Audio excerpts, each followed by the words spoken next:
it's a much deeper personal story between these two characters than it just being about Christmas. Thankfully, the chemistry just like kicked off really quick. We laughed so much on this set. Like it was just a blast to work together. If you truly love someone, don't let them go. When they are together, it feels like home.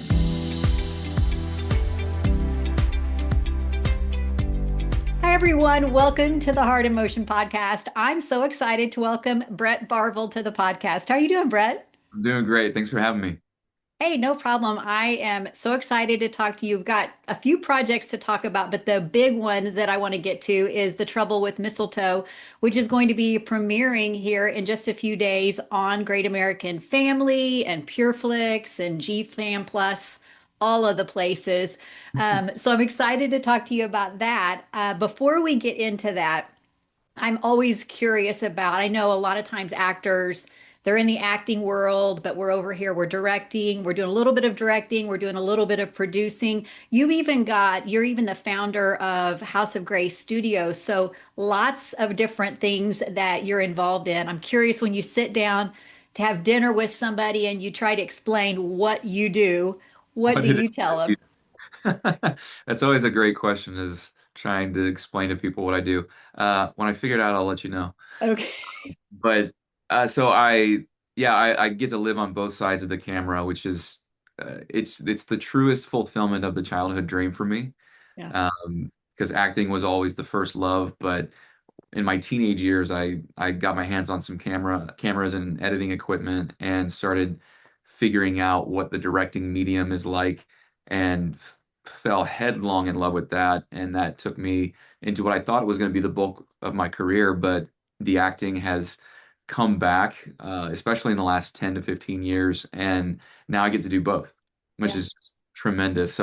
Yeah, it's this great mixture of stewarding stories as best as I can. And the wonderful thing for me is that the directing informs the acting informs the directing, and I also edit as well. And so it all of these different aspects of the craft of film help shape me into a better storyteller.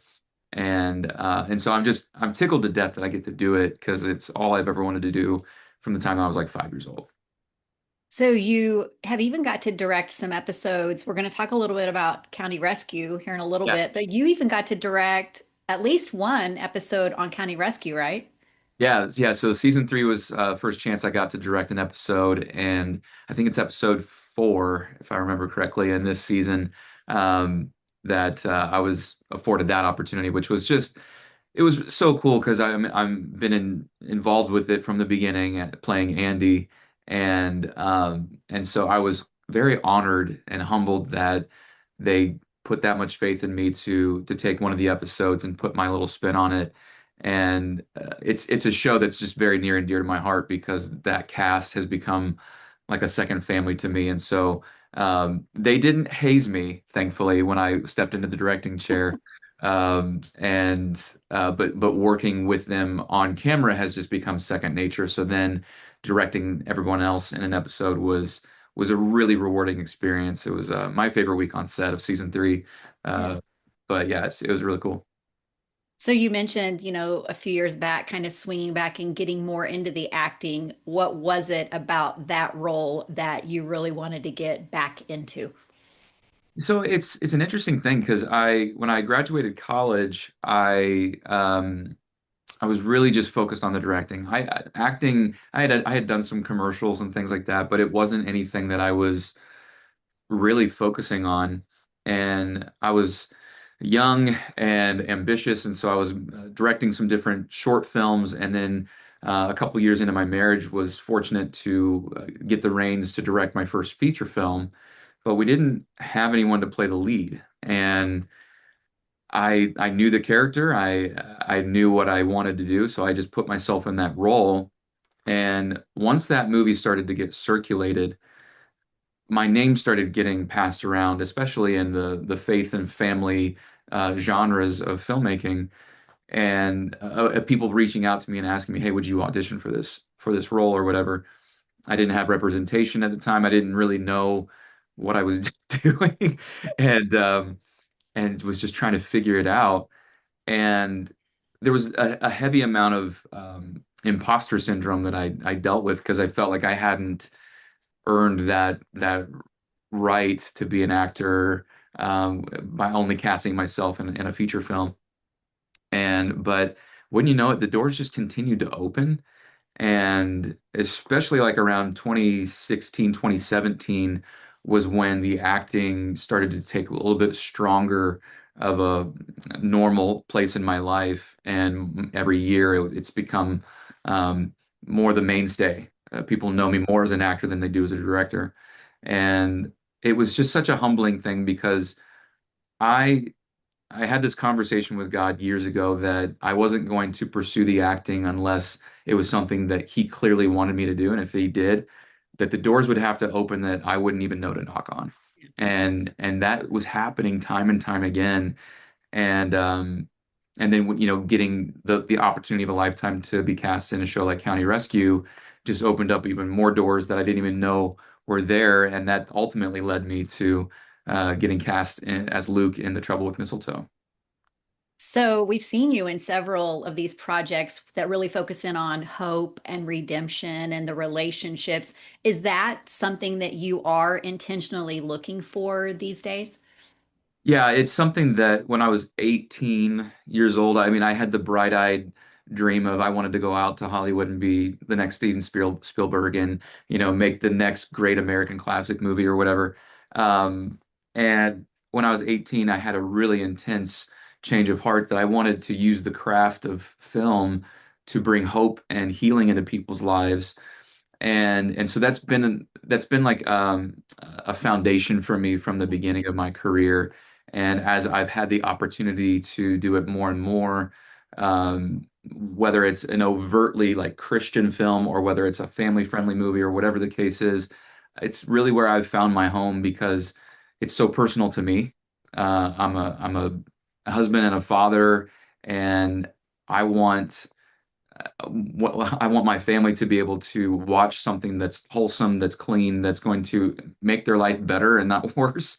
And and so being able to be a part of these stories that bring that to people in their homes is just such a cool experience. And as long as I'm going to be able to do it, I'm going to try to enjoy the process because it is so deeply personal to Yeah. me. Yeah. So when you do a drama or, like County Rescue or even like a Christmas movie, do you approach them the same or different just because of their differences?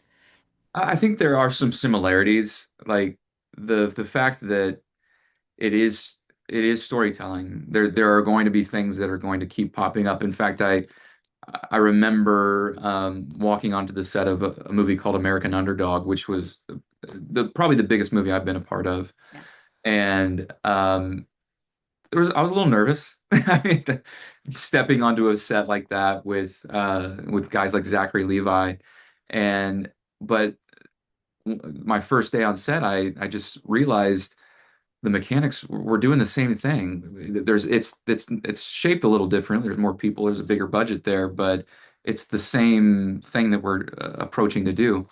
The difference is when you're jumping from like a drama to a rom-com is more so for me as an actor in the character prep and really trying to dig deeper into the nuances of a drama that because you want to speak a lot more subtextually in dramas than than just being overtly blasting people in the face with exposition and whatnot.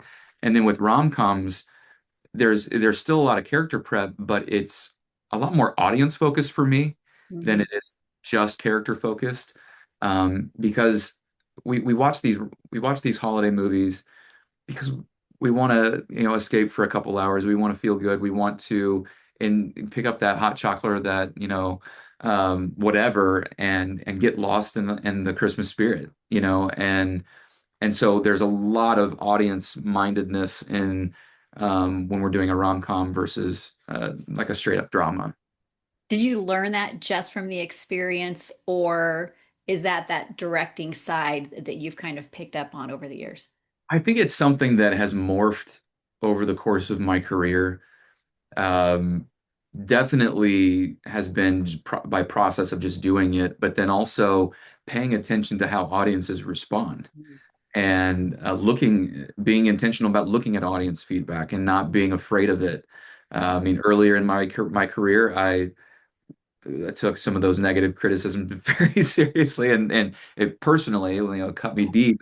But I've learned to realize that um, not everyone's going to love what I do, but I can learn how to be better based on the negative feedback. Yeah. And so learning what people like, what they don't like has been a trial and error process, and I'll continue to learn. I haven't arrived by any stretch of the imagination. So yeah, it's this very interesting um, dynamic between storyteller, audience member. How can we cohesively work together to give you what you want? I would do watch a lot of series work, and I had never, like, we talk often about subtext, but I had never really processed that part of it where you really do have to hit the subtext in the series versus something like a rom-com. I don't think I'd ever really separated that out or made that connection. So it's pretty Yeah, cool. yeah. So July, we've got The Trouble with Mistletoe kicking off on Great American. So why would you say this movie is the perfect one to kick off as a premiere in Christmas in July? I think that The Trouble with Mistletoe has the things that you would come to expect and want out of a Christmas movie. So you're going to get it's going to check a lot of boxes for you. Okay. But I think the thing that really has a good home for a July release instead of a November or December release is that it's a much deeper personal story between these two characters than it just being about Christmas. And so it's a little bit more evergreen in that sense that it can exist outside of the holiday season specifically. Not to mention, it's going to get you excited for Christmas. And so you got something to look forward to. Especially when half the country is in a heat wave right now, That's right? right, exactly. You give you those cold feelings of Yes. nice, refreshing snow. Maybe not sit down with a hot cocoa for this Yeah, one, but do popcorn and an iced tea or something like that. I don't there know. you go. So you play Luke, not the first time you played a Luke also, Right. right? Yeah, All right, you I've played Luke before, yes. yeah, you play Luke. He's the keeper of Brookhollow's Christmas traditions. Um, and he really wants to keep to that. Tell us a little bit more about Luke, and did you connect with him right away? I actually did connect with Luke in a pretty deep way. Up until a year ago, I had only lived in one county of Indiana. So I was born and raised in the same location and just lived my whole life there.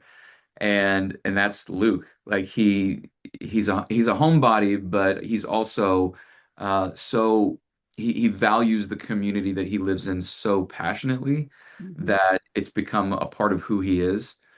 And so you see things that are important to him, like family, community, tradition is also a big thing that's important to him.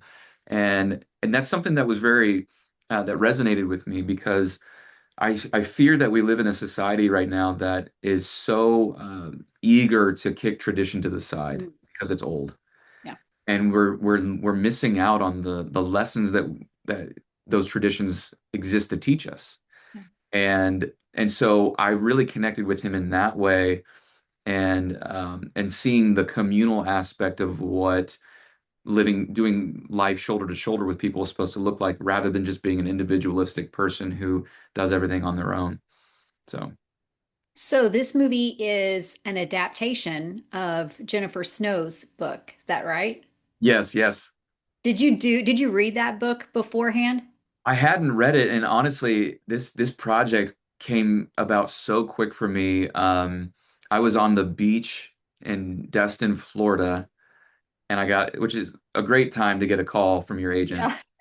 And my agent called me and she said, "Hey, they're going to cast you as Luke opposite, and you're going to be playing opposite Jillian in this Christmas movie for Great American." And I was like, "Oh, great! When does it shoot?"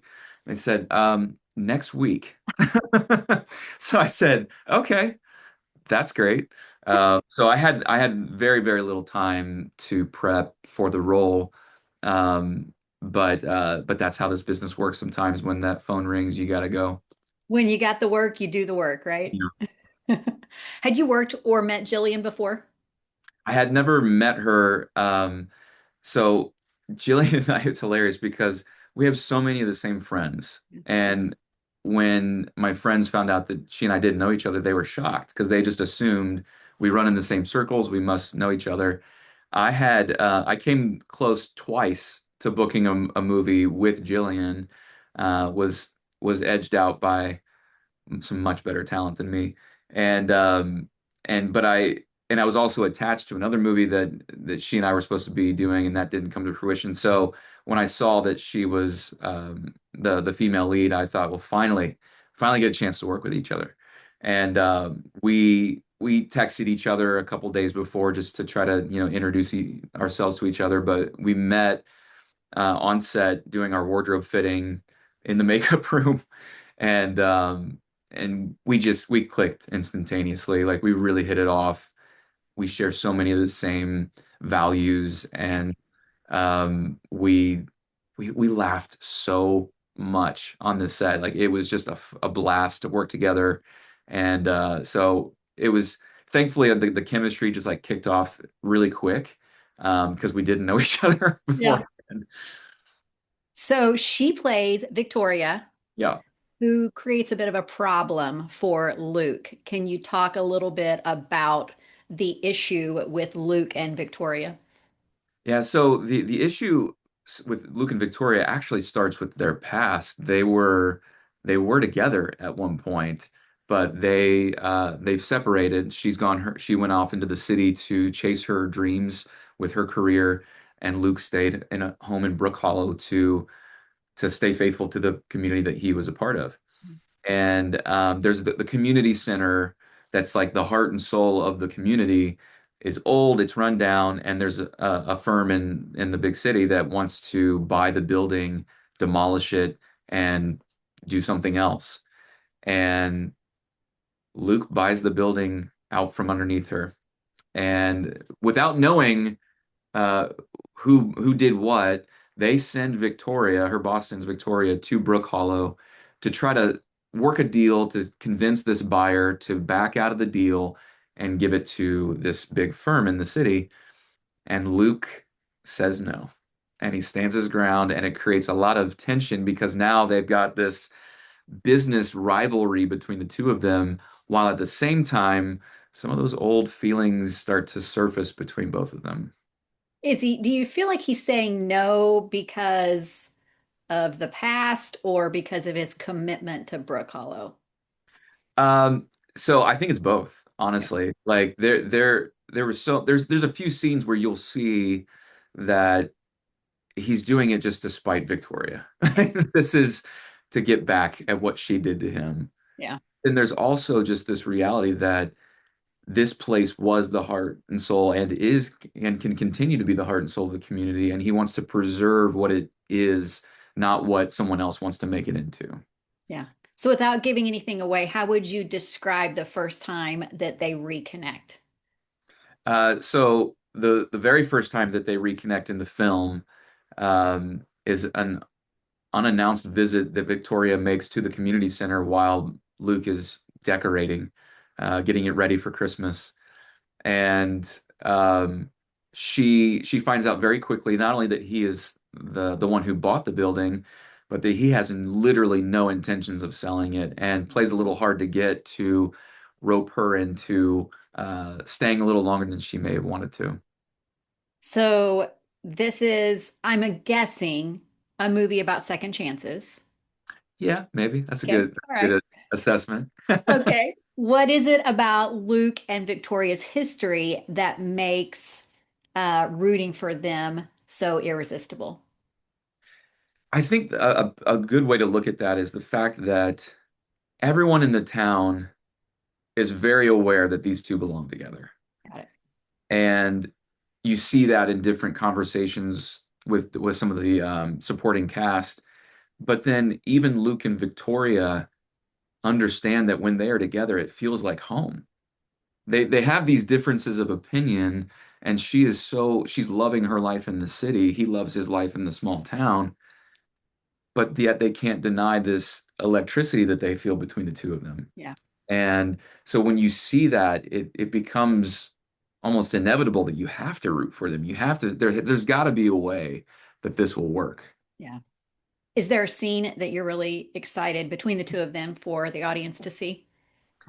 So there's a cluster of scenes that happen all at Luke's house, where again Victoria's coming over to try to schmooze the business side of the conversation, and he comes up with some clever ideas to keep her there against her will that I think are very charming and endearing. Um, and there's a lot of back and forth between the two of them, and where I think people will see um, the spark, the connection between the two of them, but also you're going to see that there's still some hurt. Yeah. There is some unanswered questions that need to be resolved, and it keeps the movie in motion. So you're talking about some of those moments at his house, and I'm thinking back to when Jillian um, guest starred in When Hope Calls, and she had some pretty funny moments in that series. Would you say that this is more comedy or romance, a good balance? Because I've seen Great American do some pretty like romance serious and just kind of touch on the comedy. What's the comedy level in this one? I'd say that there's some good mixture of light comedy. There's nothing like that's slap your knee, Yeah. laughing out loud in this movie. But it's one of those balances. There's obviously romance throughout the whole thing, but there's a balance of comedy to the level where you're just going to find yourself smiling constantly. Yeah. You may not laugh out loud a ton. Maybe you will. We tried to throw some one-liners in there here and there to spice it up a little bit with some comedy. But you're definitely going to find yourself smiling. Okay, so the title is The Trouble with Mistletoe. So can we assume mistletoe plays a part in this movie? What can Oh, you tease? What can you tease about that yeah. without giving it away? So I can it was actually my very first day on set. I think the first scene that we shot, if I remember correctly, deals with the mistletoe, the true trouble with mistletoe. Luke and Victoria find themselves kind of unexpectedly having dinner together with some family members, and one such family member conveniently finds a way to get Luke and Victoria trapped underneath the mistletoe. And holding on to that, desire for tradition, they have to follow through, and it sets in motion this whole series of events and feelings between the two of them.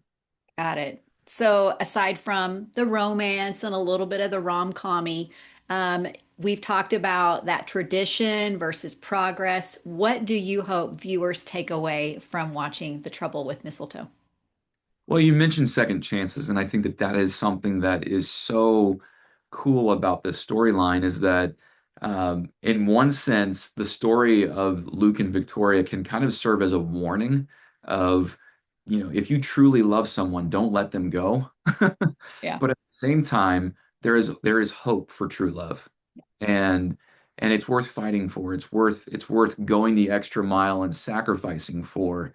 And so I hope that people will see that the preciousness of their relationship. I also hope that people will take away the value of tradition, that tradition doesn't mean that we have to do the same thing the same way for the rest of our lives, but those traditions exist to teach us and to help us become the best versions of ourselves, and for especially for community to thrive instead of just become more and more segregated. And so those are some of the central themes that I think that jumped off the page when I read the script, and I hope audiences take away when they watch the film. So if you have to give it three words or phrases, because we break the rules on this podcast, um, what would you say? That would describe Trouble with Right. Mr. Brown. Yes. Oh goodness. Unexpected holiday fun. I always like unexpected. I always, and I even catch myself going, "Oh, unexpected." Yeah, We like a little bit of the unexpected in the predictable, if that makes absolutely. sense. Well, and that was what really grabbed me when I read the script was it's towards the latter part of the movie. There was a scene that I I was shocked when I read it. I was like, this is not normally what happens in the rom-com Christmas Mhm. movie. Uh-huh. And so I was excited to see it, and I think it's a good one. So That's great. So, reminding everybody that's going to air on the 9th on Pureflix, on the yes, 11th on our screens on Great American Family and GFAM Plus, right? correct. Yes, Awesome. Okay, so can we switch gears a little bit and talk about County Rescue? would love to. Okay, give us a little backstory. I started watching it a while back. I'm in the middle of season one, actually, Okay. but set us up a little bit. What's County Rescue? Because I know that Andy is a big part of that series, and I want fans to hear about this show.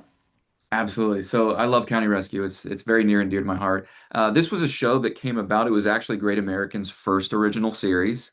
Yeah. So we were like honored beyond belief that they would launch us as their first original series. It focuses on a group of EMTs, and it just explores the day in and day out nature of their life at the station and the interpersonal relationships between this team that puts themselves out there every day to save people. Yeah. And I play Andy, who's the captain of the EMT group.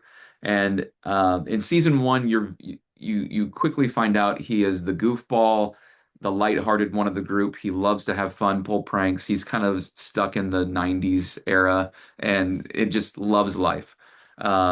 And then over the course, as you continue to watch, you'll see how this character starts to change as some pretty hard stuff happens in his life. But always the thing that's at the forefront of County Rescue is looking into this dynamic of how faith, family, country all coincides with these individuals at this EMT station. And it's a really cool opportunity for us to put a spotlight on first responders Yeah. and specifically EMTs who, yeah, sometimes they're showing up to, make sure someone's okay after they passed out or, get patch a wound or whatever. But sometimes it's life-threatening and sometimes it actually ends up in tragedy. And they're the first ones on the scene dealing with all of this. So then when they go back to the station and go back home, they carry that with them. And it shows how they have to rely on each other to work through all of those more emotional aspects of the job beyond just the medical side. Tell us about a few other people that are a part of the project as well. So at the lead of our show is the wonderfully talented Julia Riley, who will also see frequenting some Yeah. movies and shows on Great American Family. And Julia is just one of the most precious people in my life. I love her dearly, and so talented at such a young age.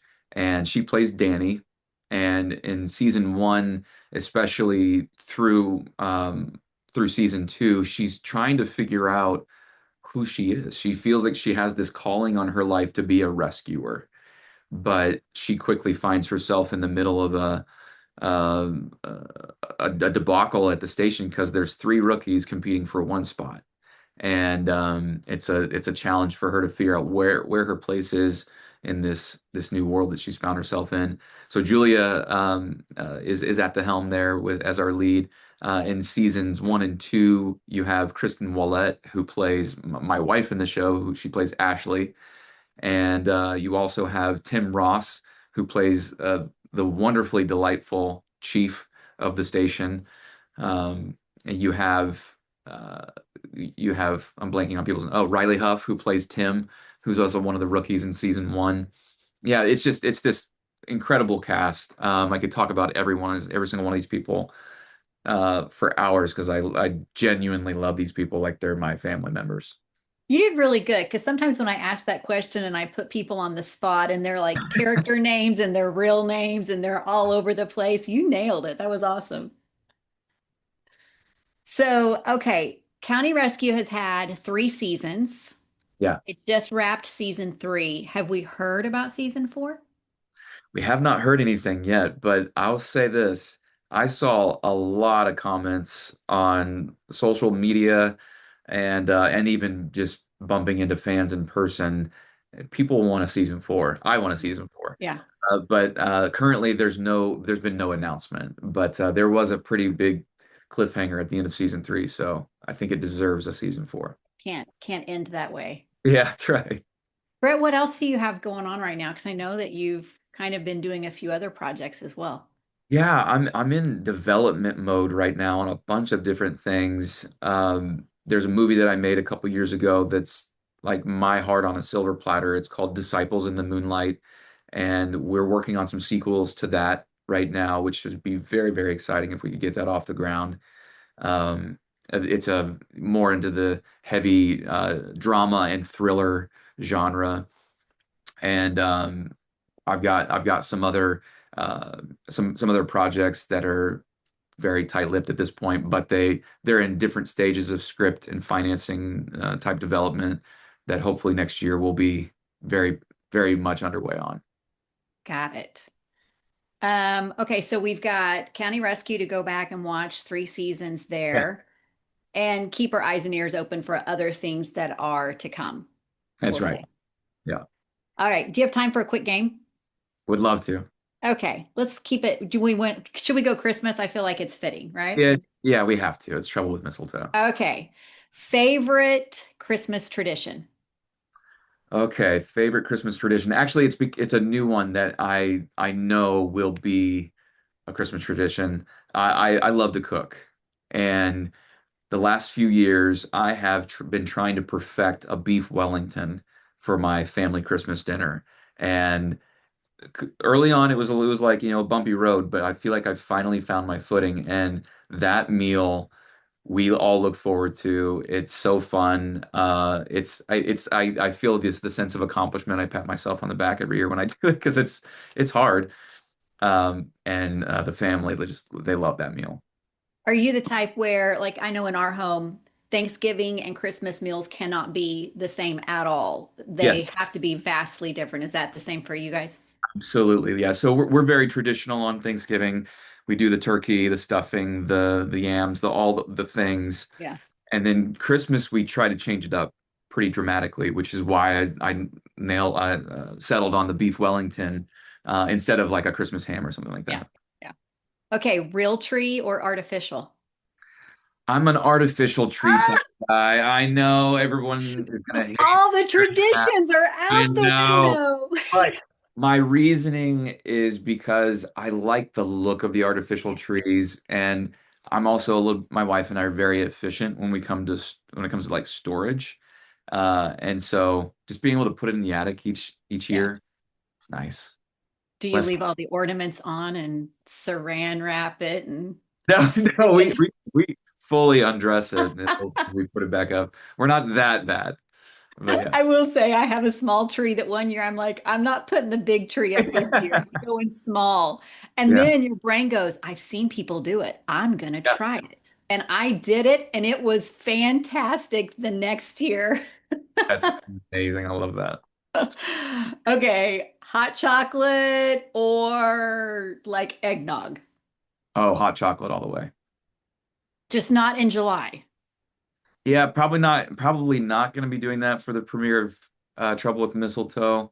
Yeah, I got to figure out like what I'm going to sit and eat and drink while I'm watching the movie. I haven't figured that out yet. Popcorn for sure. Popcorn for sure, yeah. This is my And you first could in string July. it. You could eat one and then string it, and then it There you feels go. very See, here- Christmas-like. I love this. Favorite Christmas song? Um, would probably be Oh Holy Night or Carol of the Bells. Two good ones, really good ones. Favorite Christmas movie? Home Alone. Classic. Is it classic, right? It's classic at this point. I love it. You know what? I didn't get to ask you about switching gears because that was a fun game. Um, you got to go and do part of the Bible reading, right? Oh my goodness, it was like the opportunity of a lifetime. Can Yes. you talk about that? Because we just saw pictures of people reading the scriptures, but I didn't really get an understanding of like what happened. Yeah, so I was actually on set of County Rescue season three, And Julia and I were in the makeup room one day, and she said, "Hey, have you been hearing about this America Reads the Bible thing?" And I said, "No." And she said, "Yeah, over the course of an entire week, people are going to read through the entire Bible in one week in Washington, D.C." And I was like, "Oh my goodness, that would be awesome." And then she and I got asked to be readers. Yeah. And it was uh it was so humbling. When I say sobering, like the word doesn't even do it justice. Like I have been asked to come speak and preach sermons before because I'm a very devout man of faith, and I've read scripture out loud before. But this carried a different weight because you're in the nation's capital, nearing the 250th birthday of America, and we're going to read the Bible out loud.